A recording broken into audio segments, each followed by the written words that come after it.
안녕하십니까, 정인태입니다. 허경영 재판은 비공개가 원칙인가? 정말 기가 막힌 일이 아닐 수가 없고요. 이 범죄 피해자 지원센터 사람들은 참석을 허용하는 것이 그게 그동안에 사실상 뭐 대부분 그렇게 해왔다라는 것인데요.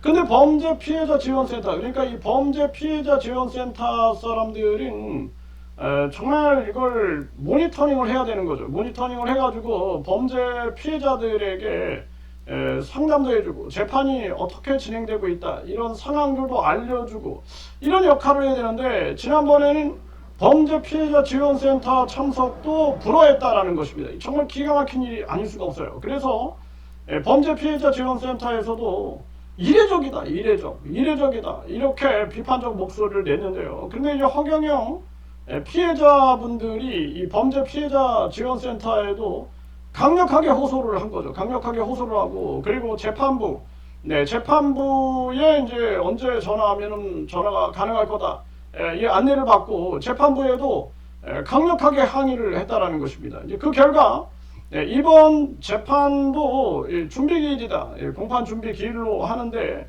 이때에 이제 범죄 피해자들을 참석시키겠다. 그리고 뿐만 아니라 범죄 피해자 지원센터 사람들도 참석을 허용시키겠다.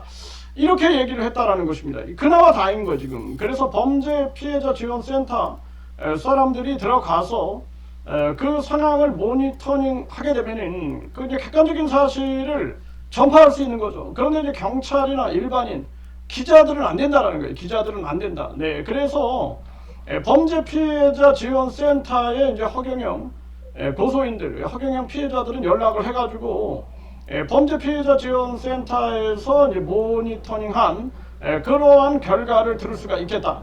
이렇게 지금 상황이 나오고 있는 겁니다. 그래서 이번에 이제 허경영 재판이 8월 19일입니다. 8월 19일. 그러니까 D-3일인데요. 네, D-3일인데, 이번에는 이제 피해자들은 들여보내겠다. 이 피해자들. 그런데 이제 피해자들의 범위.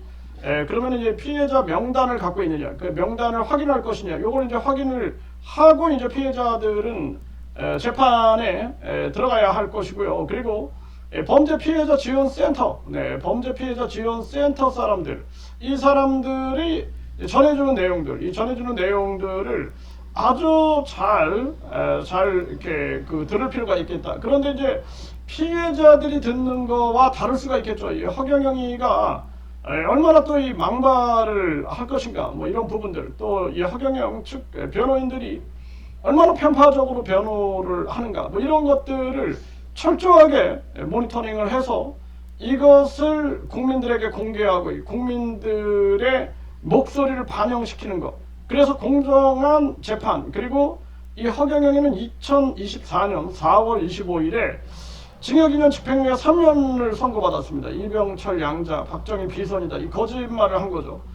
그러면은 이제 2027년 4월 25일까지 이 허경영이가 금고 이상의 형을 받게 되면 징역 2년이 추가되는 거죠. 징역 2년. 징역 2년이 추가된다. 그래서 지금 허경영 피해자들은 빨리 재판을 서둘러달라. 이게 서둘러달라. 그리고 뿐만 아니라 허경영을 무고죄로 고소하고 허경영의 실명을 언급하면서 이 고소인 여성분이 뭐 조폭과 연계됐다, 뭐 권총과 연계됐다, 뭐 그러면서 3천억을 강압적으로 뭐 요구했다, 이런 것들을 실명을 언급해서 허경영 관련 유튜브 채널에다가 12번을 올렸는데, 거기에 대해서 여러 건 고소장을 접수했다라는 겁니다. 이것도 지금 빨리 해달라, 빨리 해서 빨리 기소해달라, 빨리 기소해서 이 허경영이를 무고죄와 그리고 각종 허위사실유포, 명예훼손, 모욕, 이런 것으로 이제 허경영을 빨리